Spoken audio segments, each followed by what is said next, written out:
જે 3 લાઈનમાં 4 લાઈનમાં જે મિત્રો બેઠા છે છેલ્લે 6 8 મિત્રો એ ઊભા થઈને પાછા વળી આવ્યા આ દરવાજા પર બેનો બાજુની છેલ્લી લાઈનો છે ને અરે દોડાવાળા મિત્રો ને હજી એક બે ત્રણ ઊભા થઈ જાવ ન્યાની એની પાછળ કારણ લૂંટવાવાળા આવશે ને તેની આડા આવશે આથી લૂંટવાવાળા આવશે ટોટા ડોય બાજુ બસ આવી દો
વિદ્યાર્થી મિત્રો, આ તો એક નાટક સ્વરૂપે આમ છે, નાટકમાં છે માઇન્ડ કહેવાને, કારણ કે મૌન રહી તમારી સામે રજૂઆત કરવાની હોય તો કેટલીક બાબતો ધ્યાન રાખવાની મિત્રો જે જરૂરી છે. એમાં હું ઘણીવાર પતંગની કિંમત તો હાવ ઓછી હોય છે, પણ આપણી જીવનનું જે અમૂલ્ય છે એની કિંમત. ઘણીવાર આપણે શું પતંગ ક્યાંક બરાબર ક્યાંક તારમાં સરવાયેલો હોય અને ત્યારે લોખંડનો સળિયો લેતા હોય. હવે પતંગની કિંમત આવો છે, લોખંડના સળિયાથી પતંગ કાઢતા હોય અને જીવંત તાર હોય એટલે તમારા સુધી વિદ્યુત પ્રવાહ પહોંચી જાય અને વિદ્યાર્થી છે તાર સાથે જોડી જાય છે. એટલે આ એક ધ્યાન રાખશો. પક્ષીનું ધ્યાન રાખવાનું એક ખાસ, સવારના અને સાંજના સમયે પતંગ ઉડાડવાનું ટાળવાનું. ઓકે, એ ધ્યાન રાખો. પછી ખેંચવામાં શું થાય? ખેંચીએ બરાબર.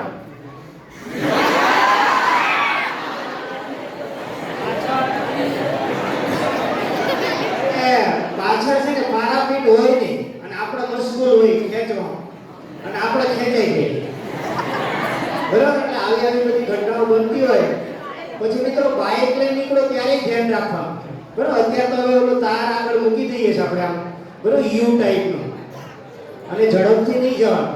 નથી ગળે દોરી છે બરાબર અને વાગી જાય એને નુકસાન થઈ જાય અને ઘણીવાર મૃત્યુ પણ થાય છે. થેન્ક યુ મિત્રો. તો આ તમારી સામે રજૂઆત કરવા પ્રયત્ન કર્યો છે.